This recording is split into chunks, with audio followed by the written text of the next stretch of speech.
SBB Medicare గత సంవత్సరం కాలంగా మీ అభిమానాన్ని చురుకున్న ఎస్బీబీ మెడికేర్ మొదటి వార్షికోత్సవం సందర్భంగా కృతజ్ఞతలతో 1000 రూపాయల మందుల కొనుగోలుపై ఓఆర్ఎస్, 1999 రూపాయల మెడిసిన్స్ కొనుగోలుపై డిజిటల్ థర్మామీటర్, 2999 రూపాయల మెడిసిన్స్ కొనుగోలుపై గ్లూకోమీటర్ ఉచితంగా పొందండి. ఫ్రీ హోమ్ డెలివరీ కోసం కాల్ చేయండి 6262515149. SBB Medicare, Tilak road, Tirupati. ప్రపంచ జనాభా దినోత్సవం సందర్భంగా గురువారం పచ్చికవలం ప్రాథమిక ఆరోగ్య కేంద్రం నందు పోస్టర్ ఆవిష్కరణ కార్యక్రమాన్ని డాక్టర్ సురేఖ ఆవిష్కరించారు.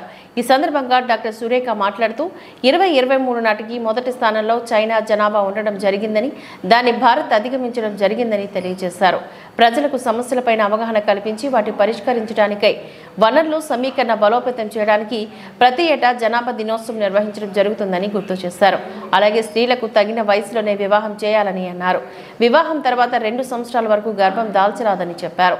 బిడ్డల మధ్య ఎడం కావాలనుకున్న వాడడానికి స్త్రీ పురుషులకు గర్భనిరోధక సాధనాలు ఎంతగానో ఉపయోగపడతాయని, దోహదపడతాయని చెప్పారు. కుటుంబ నియంత్రణ అంటే కేవలం 2 పిల్లలతో ఆపరేషన్ చేయించుకోవడం కాదని అన్నారు.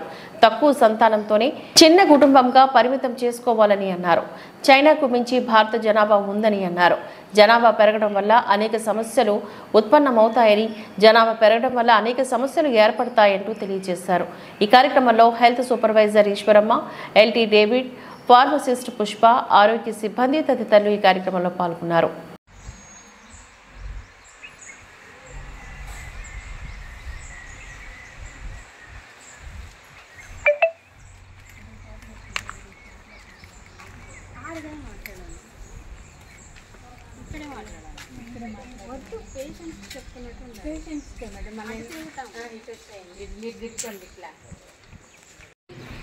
క్రమంగా 5 బిలియన్స్ ఉంది.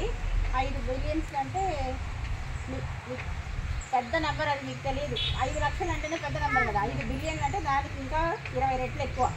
కాబట్టి అంత జనాభా అయిపోయింది అప్పటికి. ఇప్పుడు ఎంత ఉన్నారంటే వరల్డ్ పాపులేషన్, వరల్డ్ మొత్తానికి ప్రపంచంలో 8 బిలియన్స్ అయిపోయినారు.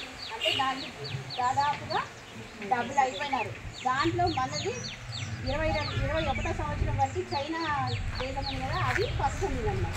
కానీ 22వ సంవత్సరం నుంచి ఇండియా దాన్ని అధిగమించేసి మన జనాభా ఎక్కువ అయిపోయింది. చైనా కూడా దాటేసి ఇప్పుడు నెంబర్ 1 ప్లేస్లో మనమే ఉన్నాం. నెంబర్ 1 అంటే అది గ్రేట్ కాదు. జనాభా ఎక్కువ ఉందంటే ఏమవుతుంది?